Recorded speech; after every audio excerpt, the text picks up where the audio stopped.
You're watching It's Life Live with your hosts, Juan Lee and Oliver Marcel. Come join us for enriching, enlightening, encouraging, and thought-provoking conversation. Let's go.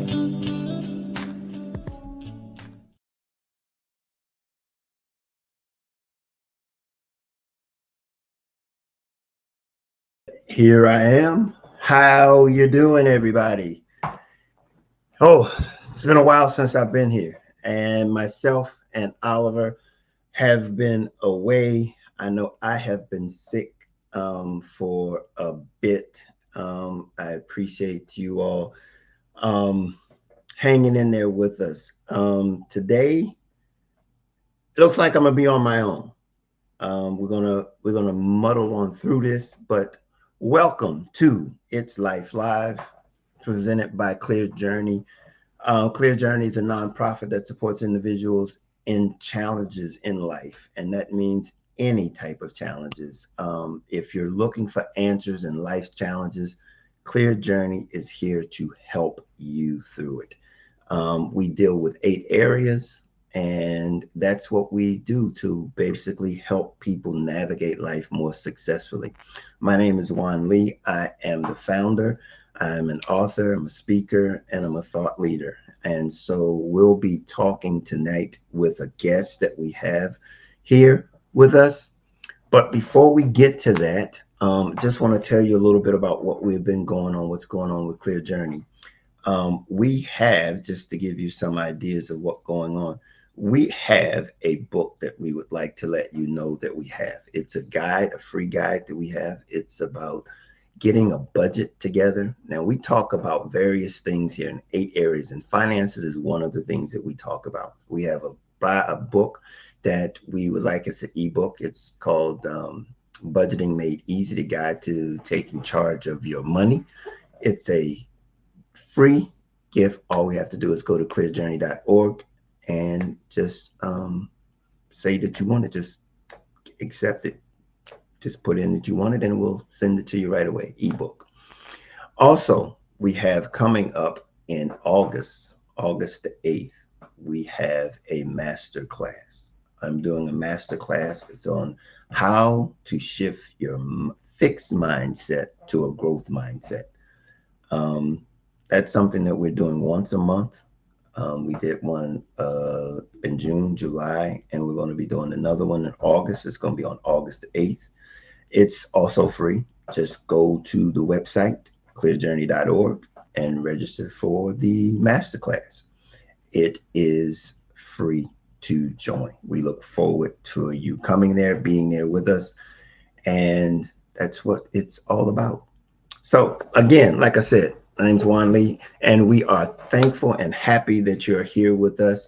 If you're here with us on LinkedIn, Facebook, Instagram, or YouTube, welcome. If this is your first time, please give us a thumbs up and say that you like our podcast, because it really helps us in being able to continue to do what we do for the community. So by all means, and subscribe. By all means, you can go over to Clear Journey, subscribe to our community over there, but also to our YouTube channel, and subscribe there.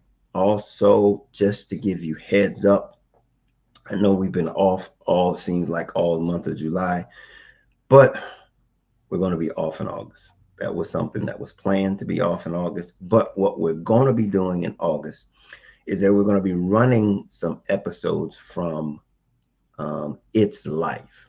It's Life's first series, first season. That's the original first season of It's Life. Now, It's Life Live came out of It's Life. And what we're going to be doing is giving some people a little bit of some background as to how It's Life Live became It's Life Live, because we want it to be more engaging. But at the same time, It's Life, it's probably going to come back. We have some episodes, a second season that is going to be coming out. We have it all. We've put it all together. It's just that we haven't put that season out yet. But what we're going to do is going to run some episodes of our first season of It's Life. So look forward to that. It's going to be in the same time slot. And so we're just looking forward to you getting a little bit of an insight back into the foundation of It's Life Live. It gives you a little bit of a better get a better of an input on where we started and how we got started. But that being said, I don't want to then hold up our guests. We have two um, advocates that have been working in the area of community services, family services, and they are going to be here to help us to understand and enlighten us a lot more in the services that are available to all of us if necessary, but to really just give us some insight on what it's all about and the mindset that we want to be able to be conscious of. And this is one of the things that we talk about here. We talk about the love mindset.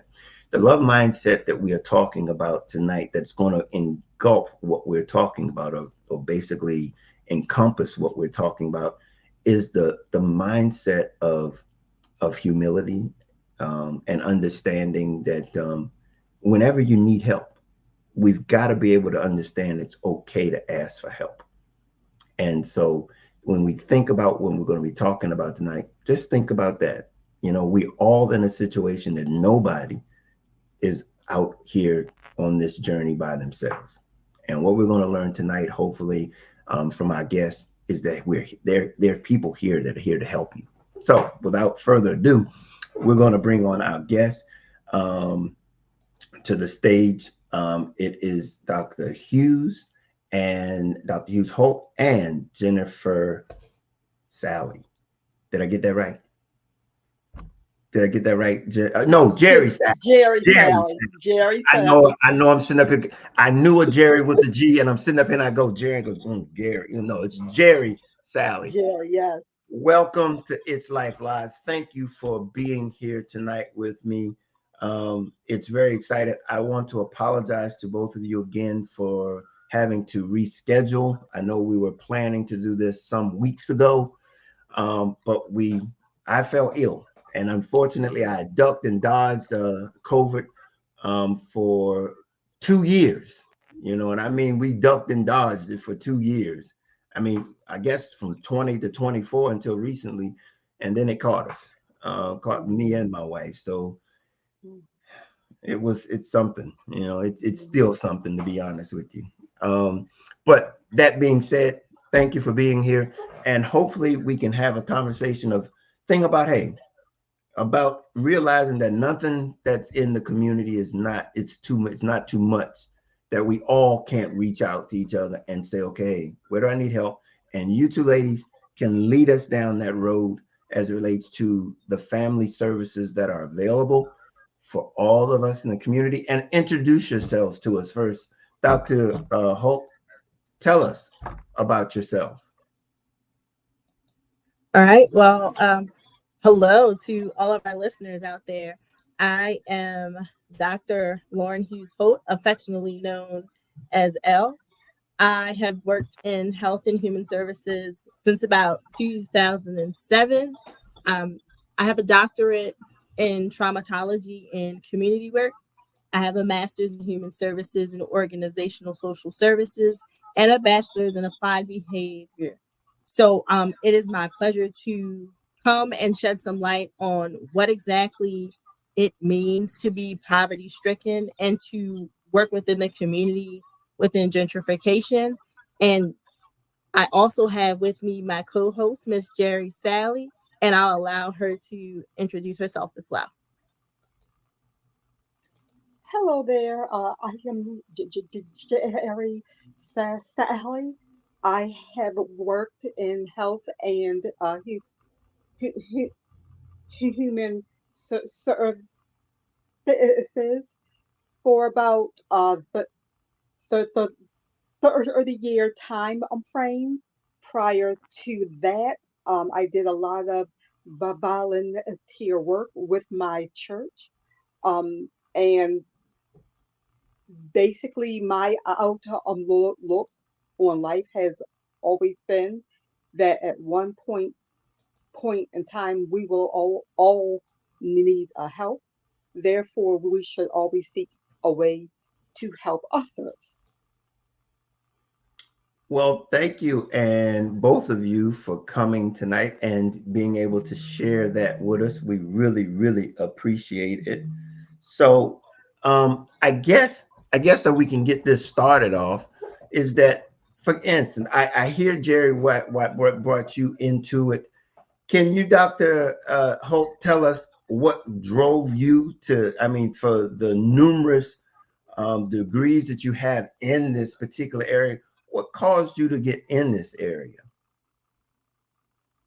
Dealing with people. My first job, I worked for the Department of Health and Mental Hygiene. I worked for the WIC program, an amazing place because I could take my son to work with me. So where most people would struggle with a babysitter, I didn't have to. I was able to bring my son to work. And from there, my career took off. But in order to help people in the community, you have to understand them. And so when people talk about becoming a doctor, people generally think of the person who tends to your boo-boos. I need a band-aid, I scraped my knee, I broke my arm. But in my specific profession, I'm a doctor of the mind. So if you have a boo-boo that's up here, you can't think straight, you need to be redirected and pointed into a place of self-sufficiency. That is where I come in. And so that has been my goal over the course of 15 years, is to become a better resource to people, because a lot of times people do not see people that look like them outside of their local community doing good things. And they also don't see people that look like them in partnership with people that don't look like them out in their local community. So being that familiar, friendly face, as you can see in the background, I have tattoos, I wear t-shirts. Sometimes I comb my hair, but I want, when they come to see me for whatever they may need, that they understand that I'm a real person too, and I have those real life struggles. So, Well, hey, I think everybody needs to identify with someone that's going to be able to help them. I mean, that's the first thing that really draws a person to another person. And you and Jerry have been working collectively, or how have you all worked over the years? Jerry, you want to take this up? Oh, sure. So I will say that Lauren and I have worked together for about a 2 year period now. However, prior to that, I have worked in the human service. Well, let me first say that it's funny that my degree was in economics, and prior to coming to human services, I was working in the banking field, and primarily dealing with loans and mortgages and home buying. But a lot of the customers I dealt with had money. They were not those starting out. They were oftentimes second time home buyers. So I sort of backed into the human service field, and it gave me it sort of gave me, based upon where I came from, where I worked, it gave me a different desire or a different mindset how to help others that may not have had as much as the working or middle class, I should say, the middle class have. So I come from finance, but I draw on that when I'm working in the public service realm. and Lauren also draws on that as well. So I'll let her talk about that. Well, that's very interesting because that was one of the things that I worked in mortgages and Yes. financial services, Yeah. and it was amazing that area is very underserved in a lot of communities. And Yes. so I found that they were unable to, and this is something, finances is something that's important in all industry. I mean, in all areas of your life. And when you're unable to manage those funds, it has a tendency to trickle down in other areas of your life, and it impacts other areas of your life. And so when you started saying that was something that you saw that allowed you to get into human services, I can see that, because that's something that will show its ugly head in other areas of your life that will impact. And it comes down to the point of how you're managing your money in many cases. Yes. But yeah, so that being said, I just wanted to throw that in there because I think that's one of the foundations of Clear Journey, is to be financially illiterate, and being able to know how to manage your money and how it impacts so many other areas of your life. So tell us, what are some of the greater challenges that you all have been facing in this space over the years that you all have been involved in this? I'd say it's a lack of understanding. So as I share with people as they come through various programs that may be state, federal, county, pro bono services, that poverty is identified by 6 types. So, as you mentioned when we first started about being out during COVID, that's situational poverty. That's something that's generally caused by a crisis. Sometimes people have death in their family. It's caused by a loss. It could be divorce. For those of us who type every day, we may be diagnosed with carpal tunnel. Of course, we're in hurricane season. People are being displaced from their homes. So that's situational poverty. You have generational poverty, where 2 or more generations are born into poverty and they don't really have the tools to get out of poverty. The goal is just, hey, I turned 18, so I'm going to go down to housing and now I'm going to get my place because my mom got her place. But there's not really an urgency to get out of those places. And, those are generally people who trickle through our services as a revolving door because they want to do better. But if you've never been told that better exists, it's kind of hard for you to break a mold that's been instilled in you for a long period of time. You have absolute poverty. Those are generally our homeless transient populations, where they have a scarcity of necessities. They don't have food, running water, or shelter. Those are some of our individuals who are living in many of the vacant homes in Baltimore City that don't have that dollar to buy a shell of a house and fix it up. You have relative poverty. I think that would be me. Most people, that's their economic status. We refer to them as the working poor. We make just enough that our gross doesn't give us anything, but we don't necessarily make enough. So we're those individuals, like Jerry mentioned, who go to get those mortgages and they're like, you can't afford it.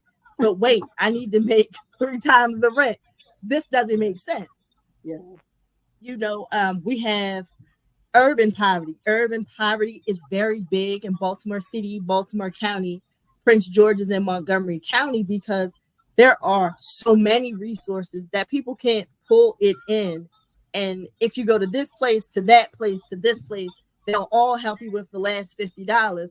Well, if I just spent $250 catching the bus, the train, getting a hack, as they call it, paying people for rides, I really spent what I had to give you. And then in our counties that are further out in Maryland, you have rural poverties.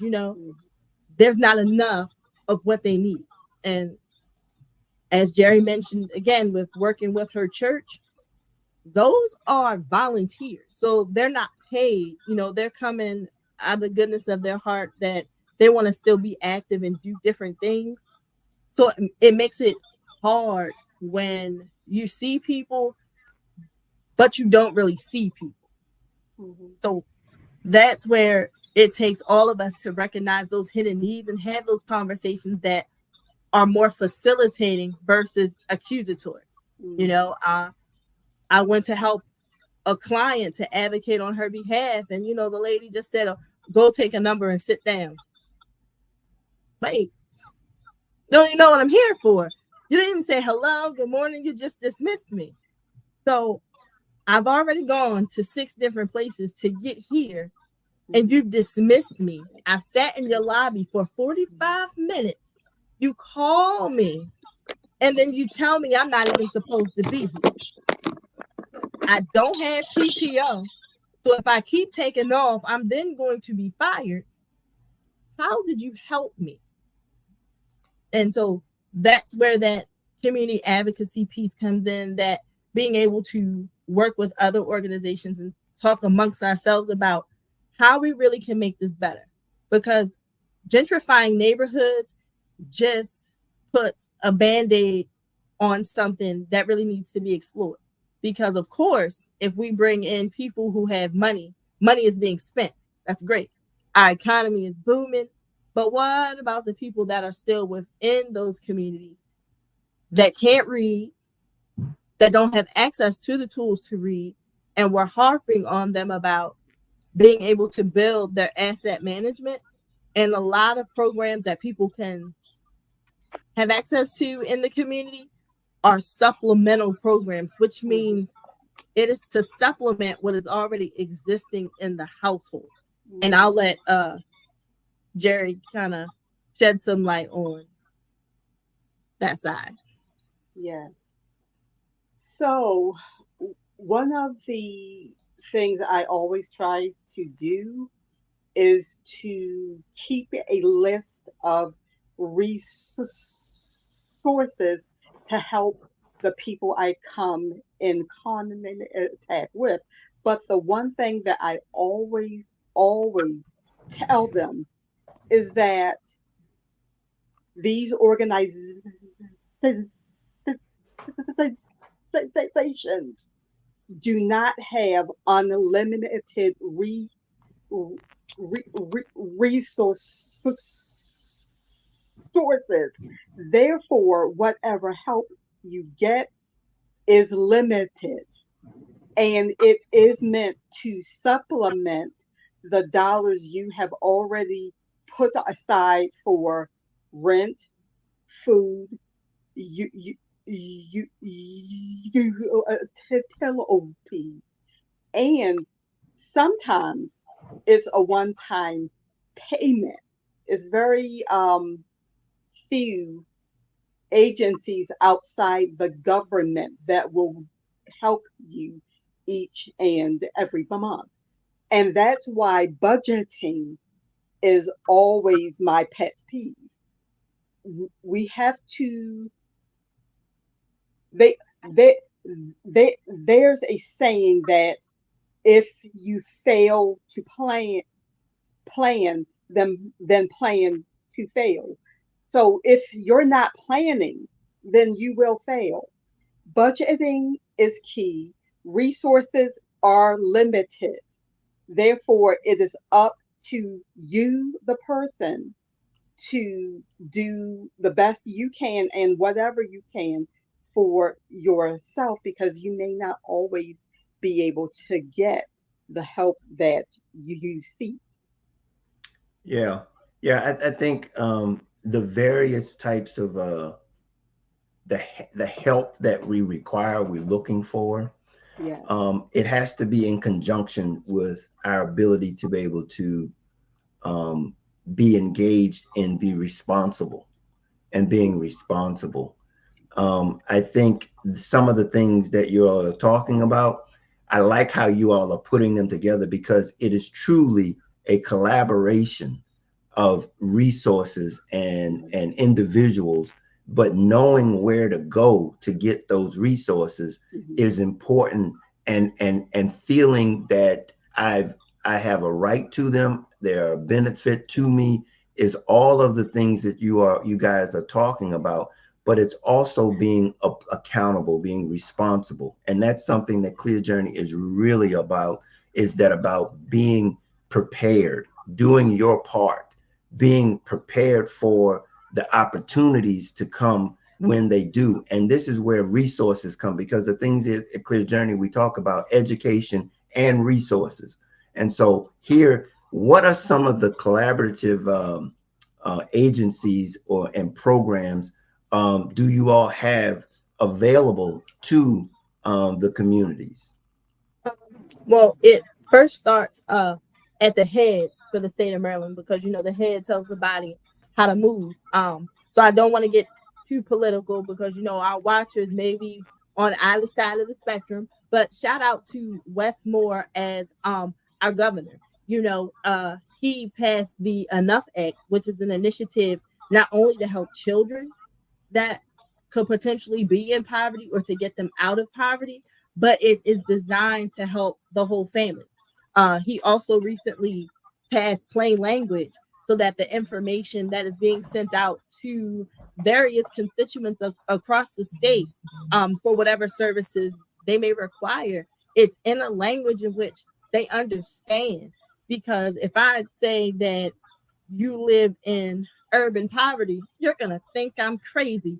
But if I say, hey, listen, I know you live in West Baltimore, and the place that I need you to go is on the east side of Baltimore, teeter-tottering on the line of Dundalk, they are more likely to understand. And that's where we have to go as a people, to access services, to streamline it for yourself. I tell people every day, call Maryland 211. They say, well, what's the number to 211? 211. And if you call Maryland 211, not only will you be able to talk to somebody via phone, but you'll be able to have access to all of the resources that you may need, and they're tech savvy. And that is where we're starting to move as a culture. You know, the former governor, Larry Hogan, he passed an initiative for a lot of employers where you don't necessarily need a degree. You may be able to use your education to get into some of those layers of protection. If you notice, over the years, community actions have changed from community action agencies to community action partnerships, because they are in partnership with their community. Words are changing to be more inclusive and to create more safe havens for families, because the world is getting worse, not better. And a lot of that is due to us. If I don't understand why I should pick up my soda bottle when I throw it on the ground, but until my basement floods, or until my grandmama tans my hide because her basement is now flooding because I placed too many plastic bottles in the drain, it becomes real. And a lot of people who make decisions actually have to go into the economically disadvantaged communities. That's right. You have to get out there and go in the trenches. You have to go to Park Heights to see before you make decisions for individuals that you don't know. Because not everybody completes a census survey. So if the 20 people you survey make over $100,000 a year, that's not really representative of the community. So raising taxes for people who may have had homes passed down from their grandparents or great grandparents, you now place them at a disadvantage. We have to really draw down and look at how we're actually helping people, because as I mentioned when we started, if you really only need about a good 580 to buy a house, but you need about 620 to rent a house with 3 times the rent. But people really don't understand that. You know, how are we helping? Who's going to help? And we talk about being in faith-based organizations. Not everybody wants to go to church to receive the help that they need. So that means the church needs to go to the people, because you never know the background or the circumstances in which individuals have stopped going to church, no matter what their faith is. Some people like to watch it on the phone. Some people can't drive. So if you tell me in a food-based resource group, Catch the 76, they give out food on Thursdays, I don't have any legs. I might not have any arms. I can't see. So, people look at disabilities as things that they can see. But if I'm not of sound mind, my body's not going to do anything either. So if I come to you, how I come in that moment, that is the best I have to offer you. And how dare you and who are you to treat me as less than or such? So the conversations have to start internally with organizations about, first of all, how they're treating each other as employees. And then that message has to push out into the community. And we have to start hiring some of those people and actually listening. The best expert of the child is the parent. Engage the parent in a conversation with the child and watch how many doors you open instead of just next. You go to the drive-thru at Chick-fil-A, my pleasure. They're happy. I don't care what kind of day they had. They might get your order wrong, but they are kind and they are full of spirit and passion. I go to Wendy's. What you want? We ain't got that. The ice cream machine broke if you go to McDonald's. We have to do better collectively. And us as a people, we also have to start speaking out. So if there are public service commission meetings, there are community town halls, there are advisory committees, you need to go and you need to speak. Because if you don't, the people who have the power to make decisions will always speak for you. And if you don't sign up to vote or understand what that is, ask about the process so you have a better understanding, because you also put a hand in how agencies or other people are able to support you. So we also have a responsibility to us and for us to create things for us to help us get better. Well, I think everything that you said is so on point. I mean, you brought everything into perspective, I think, as it relates to the needs, and that there are multiple needs. And everybody, here's what I heard you say, that everybody has something to share. Everybody has something to offer. Mm-hmm. And no matter, and here's the thing, is as much as being kind is within everybody's purview. Everybody can be kind, and understand that when we're kind one to another, we're able to begin to now build connections and relationships that can serve us all. And it's just that simple. Jerry, what's your take on the totality and how everything is being presented in the community in which you're talking about? So oftentimes things are fragmented. There's a piece being done on this side, there's a piece being done on that side. But what I always tell people is the best place to start is your local and state representatives. They are there to serve you. They know or should know what the neighborhoods they serve need. So oftentimes they will have information on hand and resources on hand to help you get either what you need or to go where you need to go to get what you need. But also, don't just look to them to get what will aid you to today. They may also have and oftentimes do have resources that will help you in the long run. But keep in mind, it takes effort on your part.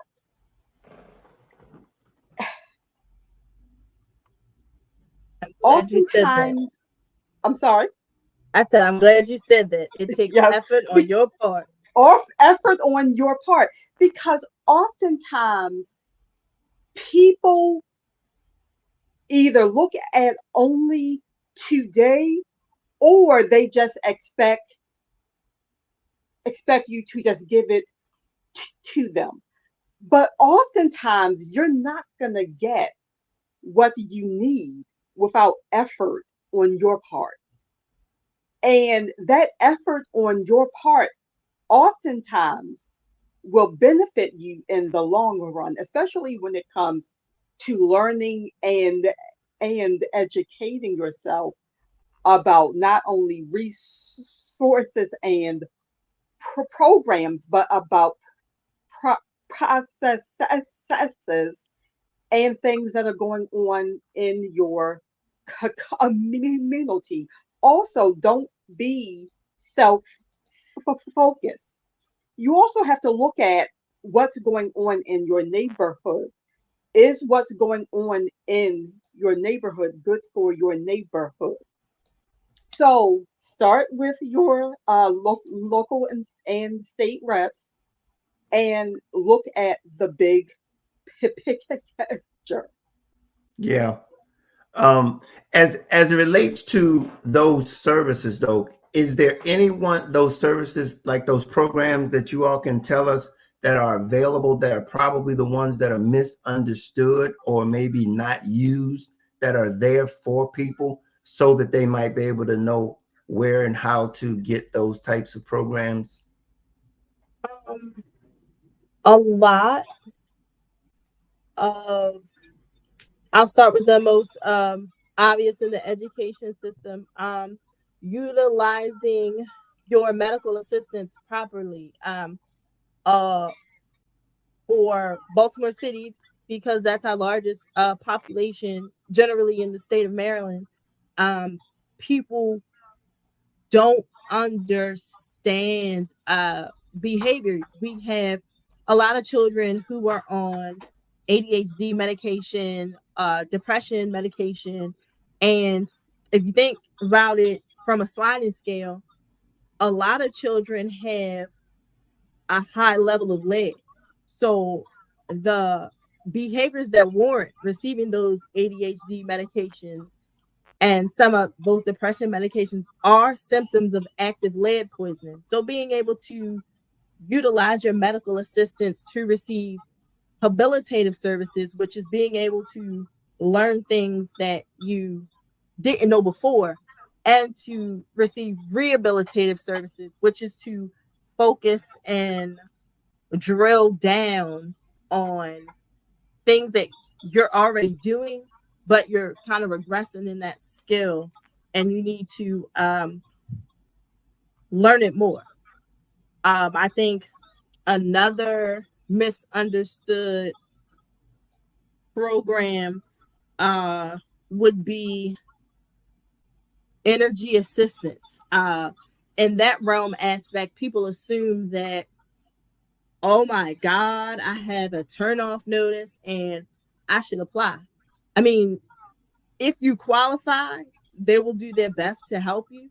But as that being an asset management program, you want to apply before it even becomes a crisis, because there are asset management tools designed within that program to help you regulate your bill. And if you're on a fixed income or you have a situation that you know your income's going to decrease, that's a good program to utilize.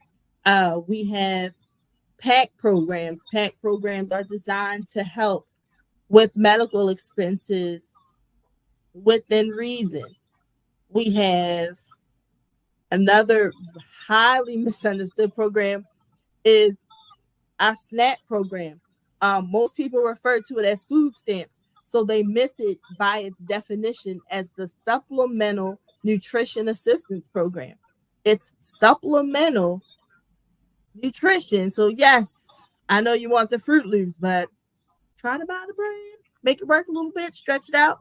But it's a supplemental nutrition assistance program, which means it's not gonna give you everything you need in that month, but it is designed to help you, you know. And a large program that is overlooked are our TFAT programs. You know, that emergency food, those food boxes that, as they call them in the community, that's an additional resource to help supplement your SNAP, aka your food stamp assistance. Like, go utilize that information so that you're able to get more out of your benefit. Because a lot of programming, whether it be the state or the federal government, really count on your participation. And so if you're not participating or you're not actively following rules as they are set by the people when you go into their offices to apply for their assistance, if Nebraska's following the rules, where do you think the government's going to send the money? So as Jerry mentioned, help do your part. Do your part properly. Apply, see what you qualify for, and then ask the questions. How can I make this work for me? Because the first thing people say, oh God, I got those summer benefits. What I'm gonna do with $40? $40 is more than what you had.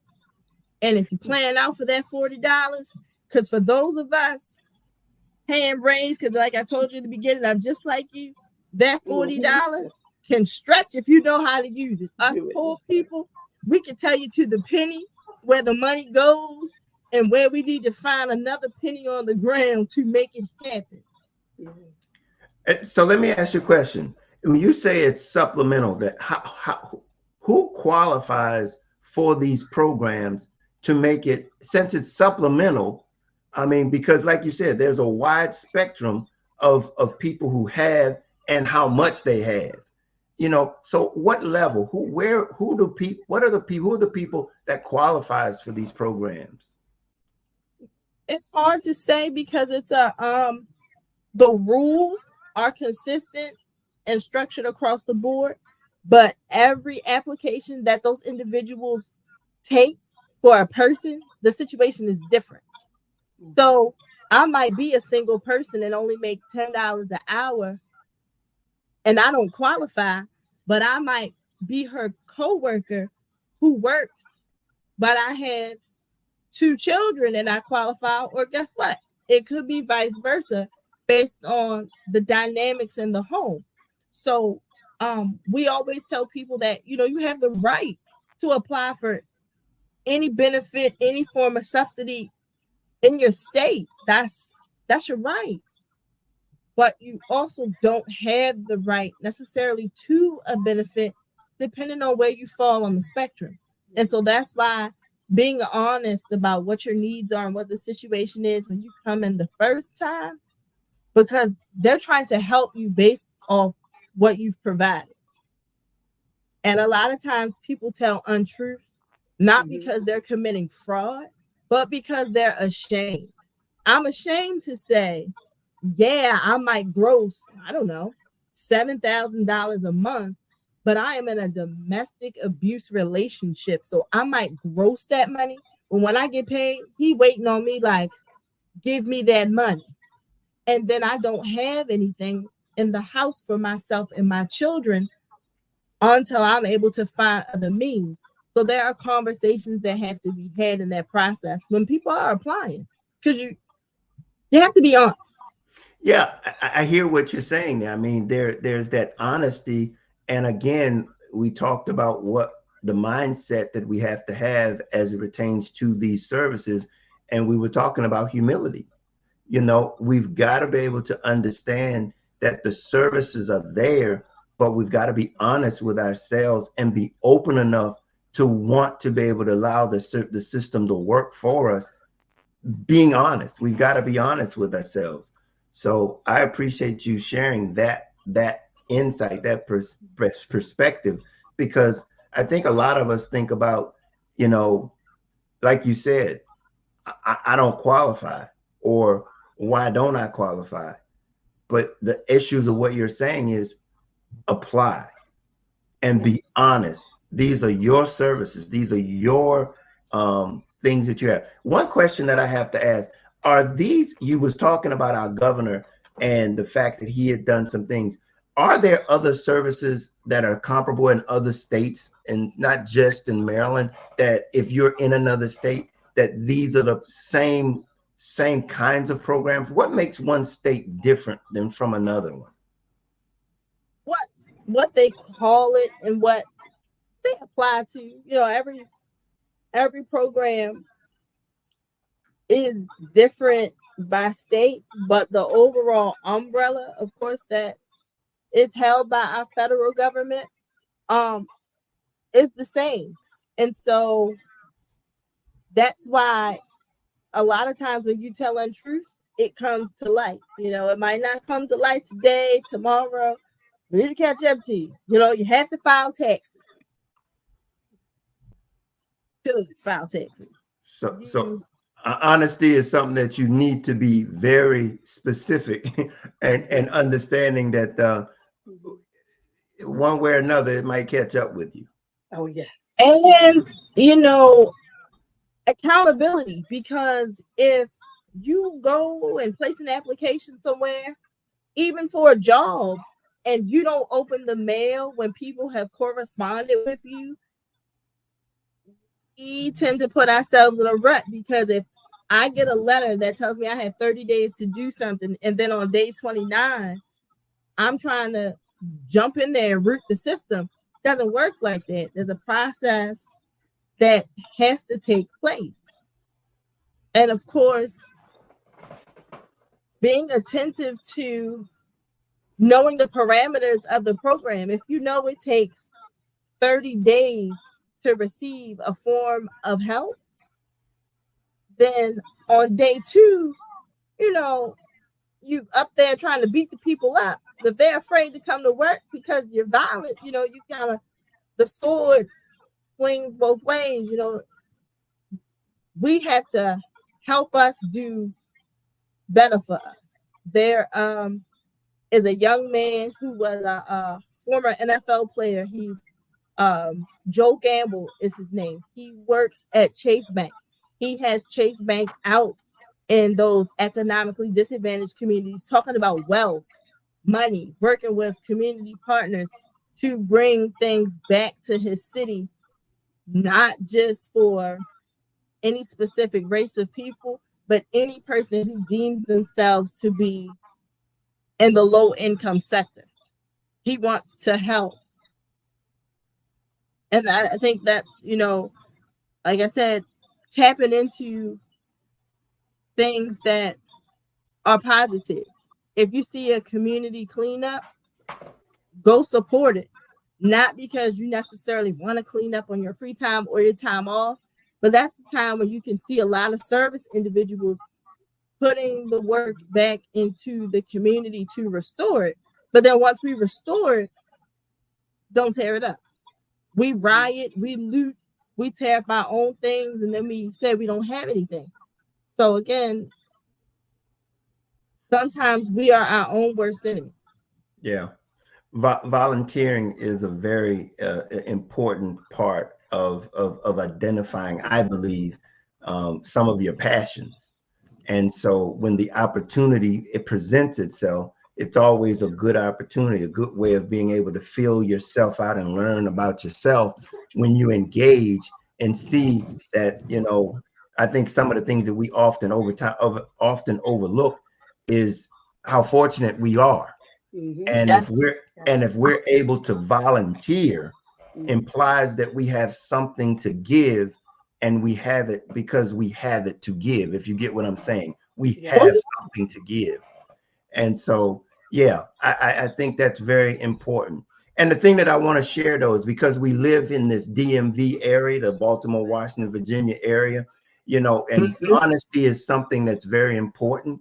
And it's very easy for us to live in one part of this DMV at one day or 1 week or 1 year, and then in another state or another area the next week, and be aware that this is one system when you said the government.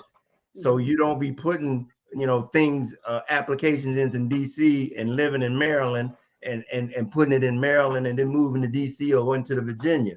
So just, I think if that's the overwhelming thing is that the services are here, but let's not try to play the system, I guess is what I'm trying to say. Would you agree? Yes.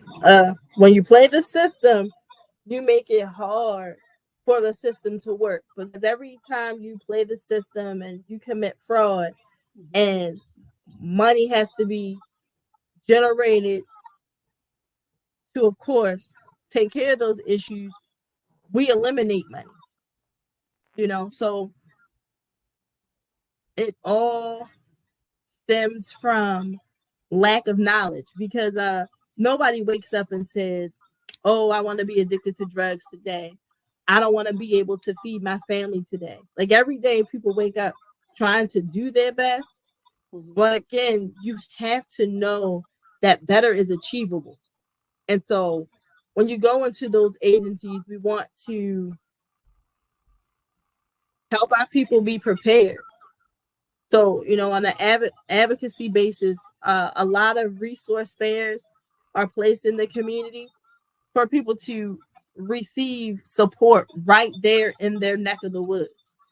There's a large population of people who have received pardons from our governor, Mr. Moore, because some charges are eligible to be expunged off your record. So things that once prevented you from getting a job, you may be eligible to have removed so that you can go and do great work.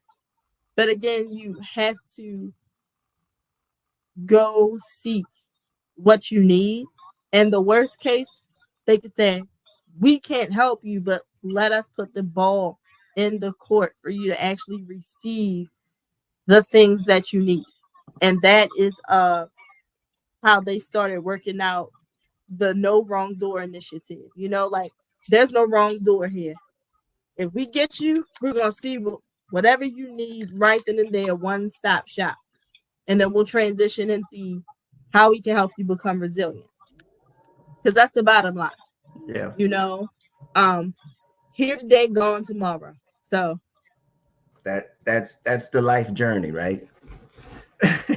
Hey, we're coming to the end. Jerry, do you have any final words you'd like to share with us about this experience? I would just say this. Lauren was talking about being honest, and that is very much true. There are programs out there to assist folk who either have money and are or a little bit of money and are attempting to build. Then there are programs out there who assist folks who have in incomes, but there was a bump in the road. But the key to getting help is showing that you can support yourself after receiving the help. So, and I was involved in one of those years ago, and folk lied, oh no, I don't have any money. And we did the denial after denial after denial. And a couple of folk came back and were like, well, I need this, I need that. How come you didn't help me? You told us you didn't have any money. You had no means of support. Therefore, our program was based on helping those with money, but who suffered a bump in the road. And that's when, oh, well, this actually helps me. I'm like, but you said you don't have any money. So after it was discovered that the program was actually meant for them, we had actually run out of money. So they basically harmed themselves because they were not truthful. Mm-hmm.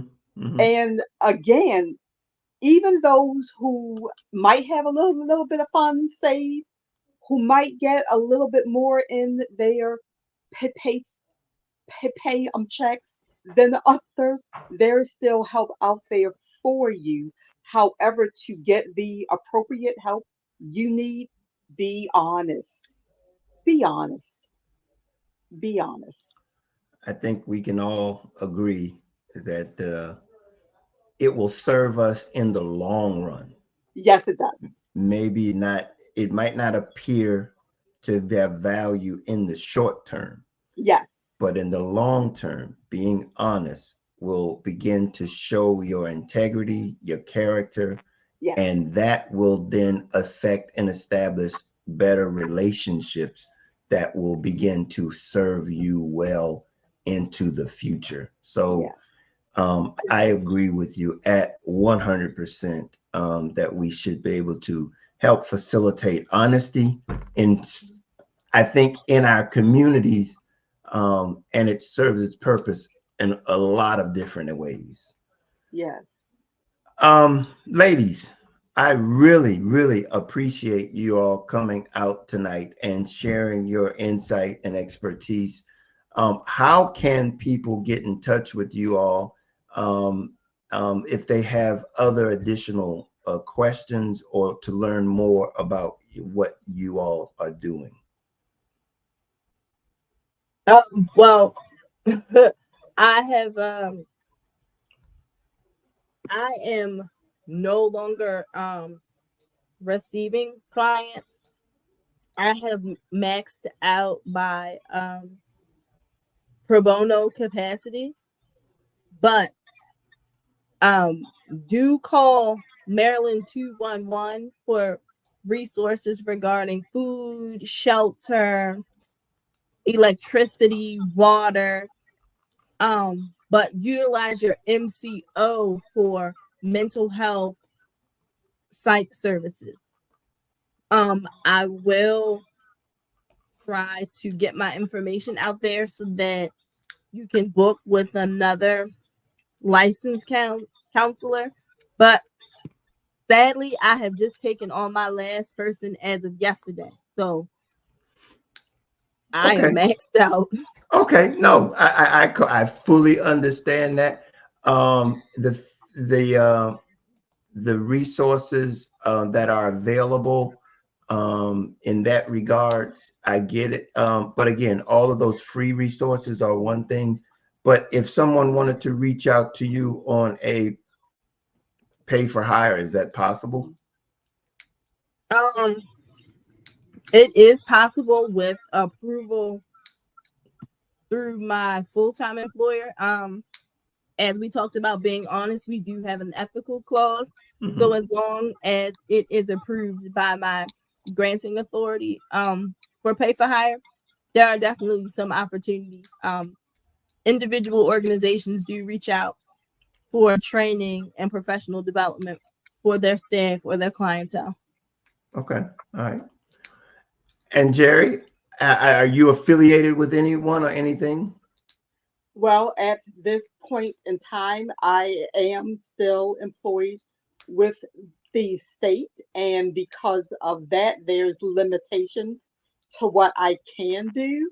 However, you may just get in contact with me if you go through the process and you're seeking help. I oftentimes get calls from the public because I can assist. I'll just say that. Do you all have any? Are y'all able to take email questions and things like that? I would say have the public email you. You can send all that to us, and then we can respond, and they will get our emails that way. All right. Okay. That sounds great. We've done that in the past with professionals that have come on. They've contacted us, and then we forward the information on to the guests. So Yes. we really appreciate that. Again, thank you very much. I'm going to put you back off stage. Don't go anywhere though while I wrap up the show, and then I will spend some time there with you after the show. So I'm going to put you on the back. Don't go nowhere. Give me a minute. Thank you very much. I really appreciate you, and I will talk to you shortly. Thanks. Well, thank you again, guys, for being here. I want to thank the people who showed up and got some comments. William, Thank you. You were talking about the workers. We appreciate that. I hope this information has been beneficial to, again, all of you.